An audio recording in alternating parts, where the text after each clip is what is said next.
Hey guys, how's it going? This is a guide to a version 2 mech box. It's out of a Echo Scar factory gearbox. You see right here, Echo 1 USA. That I stripped a couple gears on and ruined a pinion motor gear as well. Fuck. As you can see, there's some teeth that are all chewed up. That's not good. What I decided to do is come up with my own little technique. I'm sure other people have done this too. But I shimmed my gearbox completely differently from what everyone else does in my version 3 gearbox, which is in a different gun. It's in my my minigun that I just built. And in the past 2 days, I put 10,000 rounds through it with no wear on the gears whatsoever. And it runs excellent. Smooth, shoots good, gotta love it. But anyway, I'm going to show you how I did that a little bit differently and why I did that. Some people might think it's weird, some people might think it's smart. But in my opinion, this gear here is the only gear that doesn't move when it's locked in. When I say that, what I mean is this pinion gear has no option to come this way or that way in the gearbox. When it sits in there and presses in, it's locked in. That's it. It can't come up or down. It's not designed to. It's supposed to stay steady. So you, in essence, have one fully stationary gear, which is your pinion gear.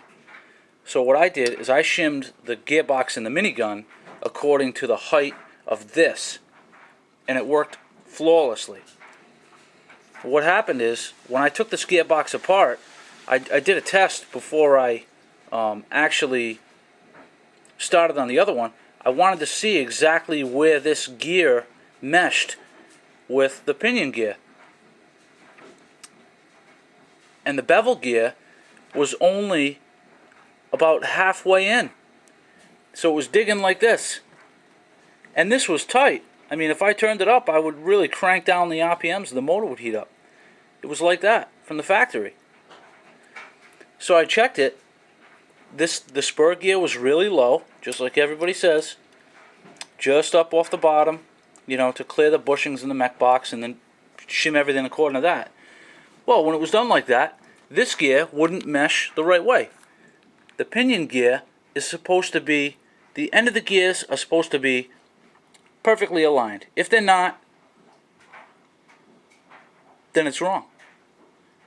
This gear should be perfectly aligned with that, and your gearbox should be tuned according to how your motor's going to work. This is why when I shot the minigun, I put 5,000 rounds through it. No chirps, no bumps, no bruises, no nothing. And the motor was hardly hot. It was warm, but it wasn't hot. And we're talking about, fully auto. Just hold it down and try to blow the gearbox up. But my attempts to blow that up didn't work. So what I did is I went to the other side of the gearbox, like this. And I dropped my bevel in with no shims. None whatsoever. Then I took the motor case, and I put the motor in it. Locked it to the gearbox closed. As you see, I drilled a hole right here, a peephole, and there's one on the other side in the same exact spot. So not only can I visually see the play in the gear when it comes up or down, I can also see from the top portion exactly when these gears are aligned perfect. Because you want it to be just like that. Perfect. Any more, not good. Any less, and you see what happens. I don't know if you can see that. You see how it's chewed right here on the edge. That's because it wasn't engaged right. So anyway, I shimmed my bevel gear just so when this was pushed in with the gear case, with the pistol grip attached, it was just, a millimeter away from the edges being perfectly lined up. And I locked the bevel gear in. Gave it a half a millimeter of play, or a tenth of a millimeter, whatever the smallest shim is. That's the play that I gave this bevel gear. And I shimmed everything else off the bevel gear, and flawless. No noise, silent operation, really smooth, and I'll even fire it. Hopefully I won't put any holes in the wall.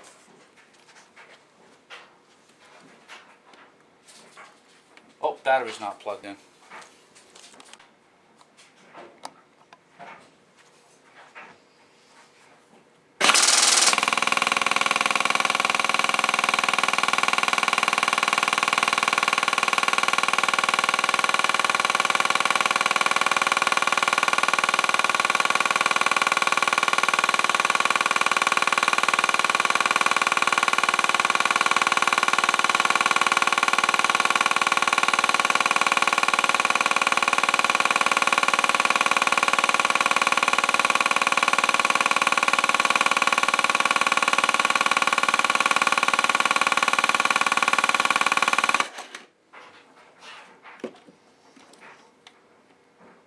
Not even hot. Not even hot.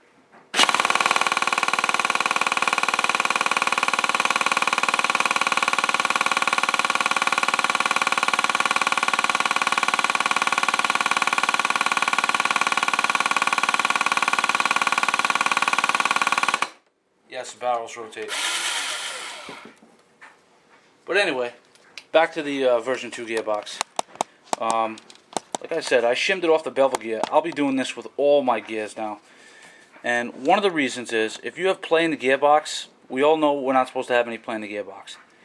But if you shim this gear up just a touch, just enough to clear that with like a 0.2 millimeter or something like that, if for whatever reason you get any wear in the bevel gear, when that motor goes in, if this isn't glued down, I super glue all my bushings in, or bearings, whatever you want to call them. If that's not glued to the case, and you have a little bit of play in this, when that motor comes up underneath, it wants to lift it. Now, if that bearing right there, or bushing, whichever one you have, has any play in it, and it rides up out of the hole because you don't have this shimmed right, do you know what happens? These teeth will smash that gear, and that's the end of the gear. And I really think that that's exactly what happened here. I don't know how many rounds I get out of this. I'd never opened the gearbox until it's stripped, but this has been my first real trial on it. But another thing is, when the spur gear is so low like that, let me zoom in a little bit. When the spur gear is so low, and then you shim the spur gear, then you have the bevel gear, right? And if you put a little shim under this and a little shim under this, then the bottom of the gears are almost parallel with each other. You gotta look at this real close. If they're like this, hope you can see that. If they're like that, when you put the gearbox back together, it's okay. But when you put the motor in and you crank it up, you know what happens? Your bevel gear comes up. Just a touch. You got play in your gears sometimes. If your bevel gear comes up like that, now you don't have full teeth. So what you want, you really want this to start off up here like this. That way when you don't even want that. If you have any gearboxes kicking around that you want to mess with, take your motor, lock it in, do the bevel gear through this side, and watch what your results are. And like I just showed you with that gearbox there, I sit there and let it rip. I will let it rip all day long, and I haven't had any problems. Going through more than 10,000 BBs, and I still have good meshing with the piston. Because what I noticed is that, I mean, the other gearbox I have, it's short-stroked, 3 teeth on the piston. Sector gear is less 3 teeth. And you guys know that when you have this and you drop it in here, oops, upside down. You drop it in there and you're lining it up with your piston. My angle of engagement, I corrected it. But when you look at it, it never ever seems to line up with the piston just right when you hold it in there. it always seems like the sector gear is a little too high, even if you shim this down low. Now, that's what I thought when I had this and I was shimming it with the other side of the box with the bevel gear. But when I got it all together and I was spinning the gears, I dropped the, once I got it all back together, I was test firing it, and I was looking down at it, and it meshed almost perfect. It didn't make any sense, but it meshed almost perfect with the inside of the piston. Go figure. I don't get it. But plenty of teeth biting, no strip piston. It's got a pretty good rate of fire. That was in a 9.6 1200 some crap battery I have.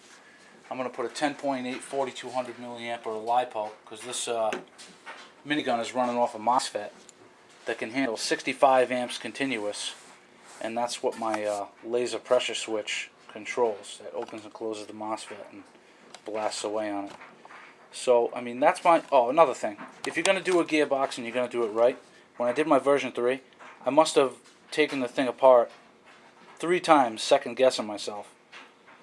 Every time you shim a gear, close the gearbox, screw it down tight, and on a version 3, not a version 2, on a version 3, you should have the motor cage attached.